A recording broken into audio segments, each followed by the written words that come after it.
যারা জিমে যাচ্ছেন তাদের মধ্যে এই ধারণাটা রয়েছে যে আমাদের হার্ট এমনি হেলদি। কতটা সত্যি কথাটা? আমাদের হার্ট হেলথ ডিপেন্ড করে quality of sleep, stress level, regular diet, metabolic factor মানে আমাদের সুগার লেভেল কেমন, আমাদের কোলেস্টেরল কেমন, আমাদের ব্লাড প্রেশার কেমন। যে একটা মানুষ দিনে 3-4 ঘন্টা ঘুমোচ্ছে, 5 ঘন্টা ঘুমোচ্ছে, তারপরে তার কাজ করছে এবং সে জিম করছে, স্লিপ যদি অ্যাডিকুয়েট না থাকে, স্ট্রেস লেভেল তো কিছুতেই ম্যানেজ হবে না। আচ্ছা, আপনারা যারা রোজ জিমে যান বা জিমে যেতে পছন্দ করেন তাদের জন্য এই কথা। আপনি রোজ জিমে যাচ্ছেন, ভারী ভারী ওজন তুলছেন, ঘাম ঝরাচ্ছেন, নিজের লিমিট পুশ করছেন, সব ঠিক আছে, কিন্তু আপনি কি কখনো ভেবে দেখেছেন আপনার এই যে গতি, তার সাথে আপনার হৃদয়, আপনার হার্ট কি তাল মিলিয়ে চলতে পারছে কিনা? নমস্কার, আমি জো, এবং আজ আমরা কথা বলবো যে বাইরে থেকে ফিট হওয়া আর অ্যাকচুয়ালি ফিট থাকা, এই দুটোর মধ্যে কিন্তু আর পার্থক্য আছে। আর এই বিষয়ে বিস্তারিত জানতে, আপনাদের জানাতে আমার সাথে রয়েছেন ডক্টর সোমনাথ মাইতি। ধন্যবাদ জো। আমি doctor Somnath Maiti, consultant physician and diabetologist. Actually যারা রেগুলার জিমে যান শরীর ফিট রাখার জন্যে, এবং আমরা প্রায়ই দেখি যে তারা রেগুলার যান, ভারী ভারী ওজন তোলেন, নিজের লিমিট পুশ করেন, এবং তাদের মধ্যে মিসকনসেপশন থাকেই যে আমরা রেগুলার জিমে যাচ্ছি তার মানেই আমার হার্ট কিন্তু হেলদি, কিন্তু বাস্তবে কিন্তু সেটা নয়। ওকে, প্রথমেই তাহলে যে প্রশ্নটা আপনি যে কথাটা বললেন সেখান থেকে উঠে আসে যে যারা জিমে যাচ্ছেন তাদের মধ্যে এই ধারণাটা রয়েছে যে আমাদের হার্ট এমনি হেলদি। কতটা সত্যি কথাটা? আসলে আমরা যদি দেখি যে আমাদের হার্ট সুস্থ রাখার জন্যে অবশ্যই পজিটিভ যে স্টেপটা সেটা হচ্ছে রেগুলার এক্সারসাইজ করা, রাইট? অবশ্যই। কিন্তু আমরা যদি ব্রডার অ্যাসপেক্টে দেখি, আমাদের হার্ট হেলথ ডিপেন্ড করে আমাদের quality of sleep, stress level, regular diet, obviously balance diet, and আমাদের কিছু মেটাবলিক ফ্যাক্টর। মেটাবলিক ফ্যাক্টর মানে আমাদের সুগার লেভেল কেমন, আমাদের কোলেস্টেরল কেমন, আমাদের ব্লাড প্রেশার কেমন। আমরা দেখি প্রায়ই যে খুব একটা স্ট্রং ম্যান, মাস্কিউলার ম্যান, কিন্তু তার মেটাবলিক ফ্যাক্টর খুব একটা ভালো না, metabolic state or metabolic milieu যেটা বলি না কেন, খুব একটা ভালো না। তো সেটা কখন হচ্ছে? যখন আমরা দেখি যে রেগুলার জিমে যাচ্ছেন, ওয়ার্কআউট করছেন, কিন্তু তার ওয়ার্কআউট প্যাটার্ন সেটা কিন্তু স্ট্রাকচারাল নয়। আরও যদি আমরা দেখি তার স্ট্রেস লেভেল, বর্তমান কর্মপরিস্থিতিতে আমরা যদি বিচার করি, সত্যিই এটা একটা বড় জিনিস, স্ট্রেস ম্যানেজমেন্ট। আরও যদি আমরা দেখি তার ঘুমের প্যাটার্ন এবং তার যেগুলো আমরা নিয়ন্ত্রণ করতে পারি না, তার heart condition, that is blood pressure, diabetes, রক্তে শর্করার লেভেল, তার কোলেস্টেরল লেভেল। একটা সুস্থ স্বাভাবিক হার্ট রাখতে গেলে এই প্রত্যেকটা জিনিসটাকে, যেমন তার স্ট্রেস লেভেল ম্যানেজমেন্ট, তার adequate quality sleep, regular exercise obviously, এবং তার সাথে তার মেটাবলিক কন্ডিশন, এই সমস্ত অর্গ্যান, সমস্ত বিষয় কিন্তু একটা হারমোনিক্যালি ওয়ার্ক করতে হবে। শুধুমাত্র এক্সারসাইজ করছি মানেই আমার হার্ট স্ট্রং, হার্ট খুব সেফ, তা কিন্তু নয়। একেবারেই স্যার, যে কথাটা বললেন, এবং এরই সাথে একটা শব্দ বেসিক্যালি যেটার সাথে আমরা তো সাধারণ মানুষ এবং যারা জিমে যাচ্ছেন তারা তো খুব ভালোভাবে অবগত, সেটা হচ্ছে প্রোটিন ইনটেক। সে সাপ্লিমেন্টের মধ্যে হতে পারে কিংবা প্রপার প্রোটিন ডায়েট হতে পারে, সবকিছুর মধ্যেই এই প্রোটিন, হাই প্রোটিন যে ব্যাপারটা, যে আমার একটা ঠিকঠাক ডায়েট মেনটেন করতে হবে, প্রোটিন থাকতে হবে তার মধ্যে, কথাটা ঠিক, কিন্তু পুরোপুরি কি ঠিক? মানে শুধুমাত্র প্রোটিন ডায়েটই কি আমাদের হার্টের জন্য যথেষ্ট? আমরা যদি দেখি, প্রোটিন ডেফিনিটলি খুব প্রয়োজনীয় একটা জিনিস। প্রতিদিনের প্রোটিনের চাহিদা, একটা মানুষ যদি 60 কিলো ওজন হয়, প্রতি কিলো 1 গ্রাম। যারা রেগুলার জিমে যান তাদের মধ্যে চাহিদা অবশ্যই বাড়ে, সেটা 2 গ্রাম পার কেজি, মানে একটা 60 কিলো ওজনের মানুষ 120 গ্রাম তার দিনে প্রোটিনের চাহিদা থাকছে। সেই ক্ষেত্রে প্রোটিন খুব ইম্পর্টেন্ট তার মাসেলের রিকাভারির জন্যে, মাসেলের নতুন করে তৈরি, খুব ইম্পর্টেন্ট। কিন্তু আমাদের নজর রাখতে হবে ব্যালেন্স ডায়েটের জন্য, বা ব্যালেন্স ডায়েটের ওপরে। Protein, carbohydrate, fat. আমরা যদি দেখি, আমাদের হার্ট কিন্তু তার প্রয়োজনীয় এনার্জির বেশিরভাগটাই পায় কিন্তু কার্বোহাইড্রেট এবং ফ্যাট থেকে। আমাদের ব্রেন তার প্রয়োজনীয় এনার্জি পায় কিন্তু কার্বোহাইড্রেট। প্রোটিন 5% কন্ট্রিবিউট করে তার এনার্জি রিকোয়ারমেন্ট। তাই এর সাথে থাকছে আবার ফাইবার, ম্যাগনেসিয়াম, ক্যালসিয়াম, বিভিন্ন ভিটামিনস, যেগুলোকে আমরা বলি মাইক্রোনিউট্রিয়েন্টস। প্রত্যেকটার একটা একটা এফেক্ট আছে। যদি আমাদের ব্যালেন্স ডায়েট না হয়, যদি ফ্যাটের কথা ভাবি, ফ্যাট যদি আমাদের স্যাচুরেটেড অর গুড ফ্যাট যদি না হয়, যেমন ওমেগা 3, ওমেগা 6 ফ্যাটি অ্যাসিড, এগুলো যদি না থাকে, যদি আমাদের ডায়েটে অ্যাডিকুয়েট ফাইবার না থাকে, তাহলে অবশ্যই তার একটা ক্রনিক ইনফ্ল্যামেটারি গাট, ক্রনিক ইনফ্ল্যামেশনের কন্ডিশনে থাকছে। মোর ওভার আমরা যদি দেখি যে গাটের মধ্যে যদি অ্যাডিকুয়েট ফ্রি ফ্যাটি অ্যাসিড থাকছে না, অ্যাডিকুয়েট ফাইবার থাকছে না, গাটের ব্যাকটেরিয়ার যে কম্পোজিশন সেটাও কিন্তু চেঞ্জ হয়ে যাচ্ছে। এইগুলো যদি খেয়াল করি যে শুধুমাত্র প্রোটিন, আমরা প্রোটিন সাপ্লিমেন্ট নিচ্ছি, কিছু প্রোটিন প্যাকেজ ফুড আছে যেগুলোতে হয়তো কিছু আনস্যাচুরেটেড ট্রান্স ফ্যাট দিয়েও তৈরি হয়, সেগুলোকে যদি আমরা ভাবি যে সবসময় যে এগুলো নিলেই যে আমাদের উপকার হবে তা নয়। প্রোটিন অবভিয়াসলি লাগবে, কিন্তু তার সাথে আদার ম্যাক্রোনিউট্রিয়েন্টস যেমন কার্বোহাইড্রেট, ফ্যাট, মাইক্রোনিউট্রিয়েন্টস, এগুলো কিন্তু অ্যাডিকুয়েট ব্যালেন্সড অ্যামাউন্টে থাকতে হবে।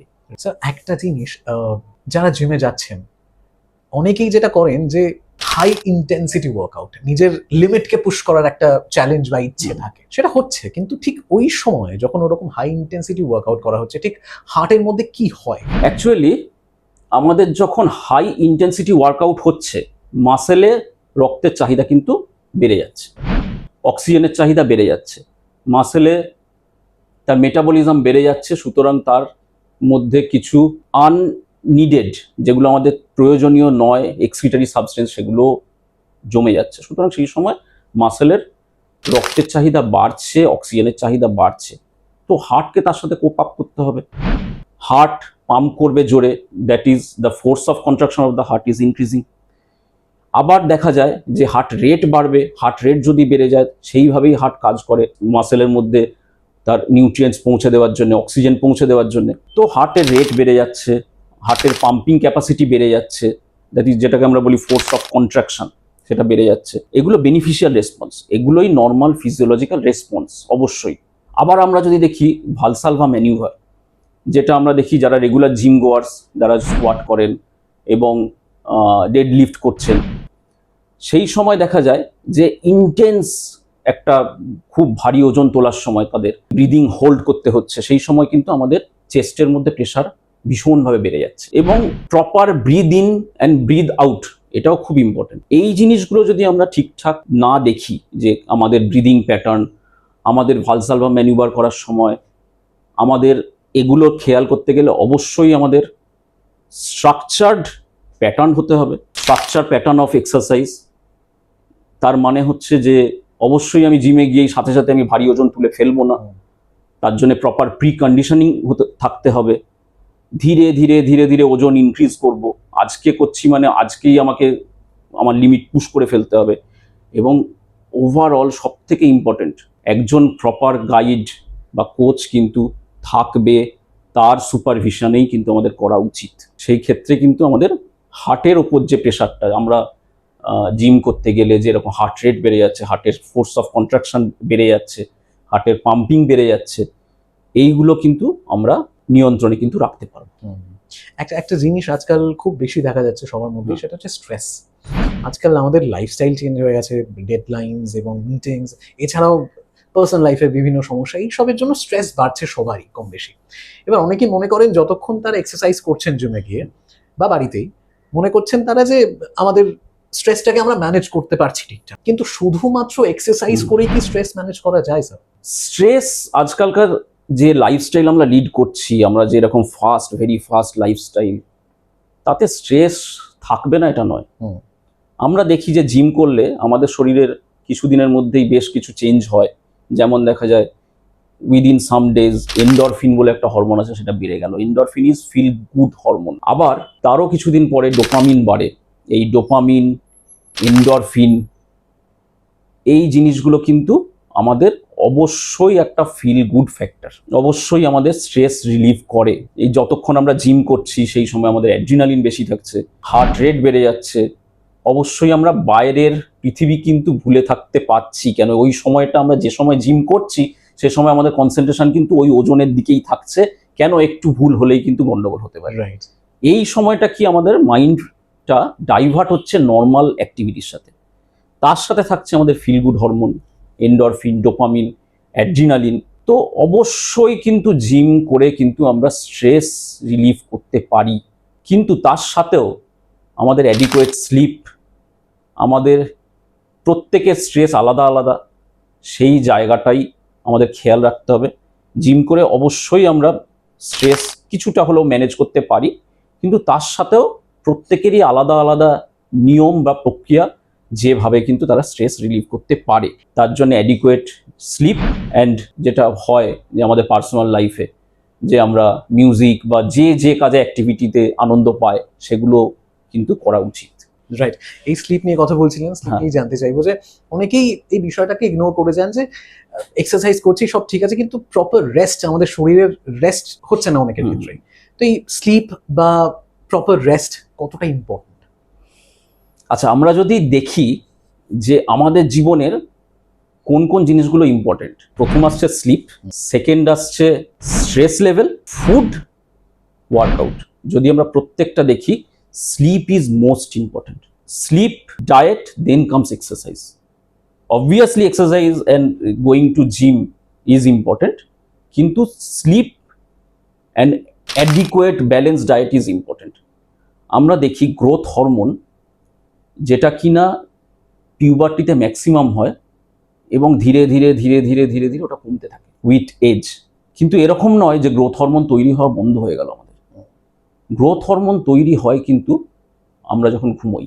যেটুকু সময় আমাদের, যেটুকু অ্যামাউন্ট গ্রোথ হরমোনই তৈরি হোক না কেন, সেটা আমরা যে সময় ঘুমোচ্ছি সেই সময়ই তৈরি হয়। সুতরাং এরকম যদি হয় যে আমি ভীষণ স্ট্রেনাস এক্সারসাইজ করছি কিন্তু আমি অ্যাডিকুয়েট স্লিপ দিচ্ছি না, দ্যাট ইজ আমি সারাদিনে হয়তো 4 ঘন্টা 5 ঘন্টা ঘুমোচ্ছি, তার মানে কিন্তু আমার এক্সারসাইজ করেও অ্যাডিকুয়েট মাসেল বিল্ডিং তো হবেই না, মাসেল রিপেয়ারও হবে না, রাইট, যদি গ্রোথ হরমোন না থাকে। আবার দেখা যায় যে একটা মানুষ দিনে 3-4 ঘন্টা ঘুমোচ্ছে, 5 ঘন্টা ঘুমোচ্ছে, তারপরে তার কাজ করছে এবং সে জিম করছে।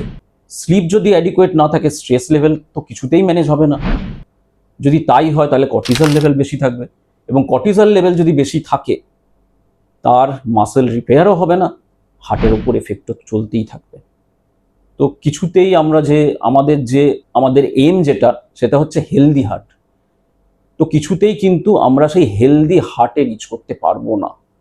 আর যে মানুষটা দিনের পর দিন সময় নষ্ট, মানে সময় তার দিয়ে ইনভেস্ট করে জিম করছে, মাসেল অ্যাক্টিভিটি বাড়াচ্ছে, মাসেল তার হয়তো এটাই উদ্দেশ্য আছে মাসেল বিল্ড করবে, অ্যাডিকুয়েট স্লিপ না থাকলে তার মাসেল বিল্ডিং হবে না, কেন গ্রোথ হরমোন অ্যাডিকুয়েট অ্যামাউন্টে আসবে না। সুতরাং স্লিপ কিন্তু অবশ্যই ইম্পর্টেন্ট। আচ্ছা, এই মুহূর্তে আমাদের যারা হয়তো এক্সারসাইজ করতে করতে দেখছেন বা শুনছেন, তাদের জন্য এমন কোনো লক্ষণ আছে কি, ওয়ার্নিং সাইন্স, যেগুলো অনেকেই হয়তো মিস করে যান বা ইগনোর করেন? যারা ধরুন রেগুলার জিমে যাচ্ছেন তাদের ক্ষেত্রে এটা খুব কমন যে জিম করতে করতে তার প্রচণ্ড ঘাম হচ্ছে, তার রেসপিরেশন রেট অনেক ফাস্ট হয়ে যাচ্ছে, তার হার্ট রেট ফাস্ট হয়ে যাচ্ছে। তাদের রেগুলার করে করে হয়তো মনে হয় যে হ্যাঁ, এটাই হয়তো আমার নর্মাল রেসপন্স। কিন্তু কখনো কখনো এরকমও হতে পারে যে তার যে রেসপিরেশন হয় সেটা কিন্তু ইরেগুলার। মানে আমাদের যেটা হয় যে ট্যাকিপনিয়া যেটাকে বলি, জিম করতে করতে তার নিঃশ্বাসের গতিবেগ বেড়ে গেল, কিন্তু মানে ধরুন নর্মালি 18 বা 20 থাকার কথা, তার হয়তো 30 হলো। কিন্তু কখনো এরকম যদি হয় যে erratic respiration, disproportionate respiration, laboured respiration, আবার এরকমও হলো যে তার হার্ট রেট এতটাই বেড়ে গেল সে প্যালপিটেশন ফিল করছে বা বুক ধরপড় ধরপড় করছে। আবার এটাও হতে পারে যে তার হার্ট রেট ইরেগুলার হয়ে গেল। এই রেগুলার জিমে যাওয়ার জন্যে আমার যে ফিলিংস হয়, এটাকে নর্মাল ফিলিংস বলে কিছুতেই ইগনোর করা যাবে না। যে আমার হার্ট রেট বেড়ে গেল, হার্ট রেট একটু ইরিয়াটিক হলো, ইরেগুলার হলো, প্যালপিটেশন হচ্ছে, হ্যাঁ, আমার ঘাম হচ্ছে, আচ্ছা এটা তো আমার নর্মাল, এটা আমার হয়েই থাকে। আমার রেসপিরেশন রেট বাড়ে, এটা তো নর্মাল, এটা হয়ে থাকে। কিন্তু না, অবশ্যই না। তার কিন্তু এদিকে নজর রাখা উচিত যে এরকম আমার লেবার ব্রিদিং হচ্ছে, আমার হার্ট রেট ইরেগুলার হয়ে যাচ্ছে, ভীষণ প্যালপিটেশন হচ্ছে, নর্মালি যেটুকু ঘাম হয় তার থেকে আরও বেশি ঘাম হচ্ছে। তার মানে এটাই নয় যে আমার বেশি ঘাম হচ্ছে মানে আমার এক্সারসাইজ আরও ভালো হচ্ছে, আমার হার্ট আরও বেশি ভালো হচ্ছে, তা কিন্তু নয়। এইগুলোকে কিছুতেই ইগনোর করা উচিত না।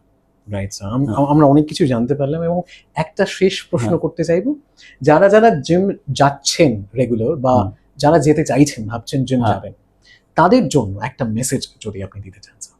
অবশ্যই, আমি আগেও বললাম যে আমাদের জীবনের জন্য প্রয়োজনীয় জিনিসগুলো অবশ্যই sleep, adequate diet, stress level and regular exercise. শেষে রেগুলার এক্সারসাইজ বললাম, তার মানে এটা নয় যে রেগুলার এক্সারসাইজ লাস্ট, হ্যাঁ, last but not the least. Actually regular exercise করতে হবে, স্লিপ অ্যাডিকুয়েট হতে হবে, ডায়েট প্রপার হতে হবে, প্রোটিন, তার সাথে ফ্যাট, তার সাথে কার্বোহাইড্রেট, মাইক্রোনিউট্রিয়েন্টস নিতেই হবে, সেগুলোতে অবহেলা করলে হবে না। অবশেষে যেটা সব থেকে ইম্পর্টেন্ট জিনিস হচ্ছে metabolite or metabolic marker. Metabolic marker মানে তার হার্টের কন্ডিশন কেমন। তার জন্য আমরা অবশ্যই, যদি এরকম হয় যে রেগুলার জিম গোয়ার নয়, নতুন শুরু করছেন, তার অবশ্যই একটা ইসিজি, ইকো শুরুতেই করে নেওয়া উচিত। এছাড়াও যিনি রেগুলার জিমে যান, প্রতি বছর তার blood sugar level, fasting PP, cholesterol level, regular blood pressure check করা, এগুলো কিন্তু করতেই হবে প্রতি বছর। আমাদেরকে এগুলো ধরেই নিতে হবে যে এগুলো ম্যান্ডেটারি থিং, আমাদের করতে হবে। আমাদের ডায়েট ভালো হতে হবে, স্লিপ প্যাটার্ন ভালো হতে হবে, এক্সারসাইজ অবশ্যই করতে হবে, কিন্তু তার সাথে আমাদের মেটাবলিক মার্কারের দিকে কিন্তু নজর রাখতে হবে, প্রতি বছর করতে হবে। এবং যদি কোনো অ্যাবনর্মালিটি আমরা দেখি, আমাদের ডাক্তারের সাথে যোগাযোগ করতে হবে। একদম শেষে আমাদের জিম করতে হবে, জিম করে যাব, আমাদের এক্সারসাইজ করতে হবে, কিন্তু that should be structured, guidance থাকবে। এবং আমি যতই অ্যাডভান্স হই না কেন, আমার কিন্তু ট্রেনার সাথে থাকবে। উইদাউট ট্রেনার আমরা অনেক কিছুই মিস করতে পারি। Proper breathe in, proper breathe out, proper posing, এগুলো কিন্তু মিস হলে হবে না। তাহলে শুনলেন, জিমে যান, ভালো করে এক্সারসাইজ করুন, তবে হ্যাঁ, মাথায় রাখবেন সঠিক হতে হবে। যাই করবেন সঠিকভাবে করতে হবে, কারণ শুধুমাত্র প্রথমে যেমনটা বললাম, বাইরের স্বাস্থ্যের খেয়ালটা শুধু নয়, ভেতরের স্বাস্থ্যের খেয়াল রাখতে হবে। আজকের এই ছোট্ট আলোচনা থেকে যদি আপনি নতুন কিছু জানতে পারেন, অবশ্যই আপনার জিম বাডি কিংবা ওয়ার্কআউট পার্টনার তার সাথে শেয়ার করুন। এবং আরও বিস্তারিত জানতে বিভিন্ন বিষয়ে আপনি ফলো করুন আমাদের এমপ্লিফাইং দি কেয়ারকে। আমি জো, এতক্ষণ ছিলাম আপনাদের সাথে। আবারও একটা কথা, সবাই প্লিজ নিজের খেয়াল রাখুন, নিজের পরিবারের খেয়াল রাখুন। Thank you so much. Thank you. Issued in public interest by IPCA Laboratories.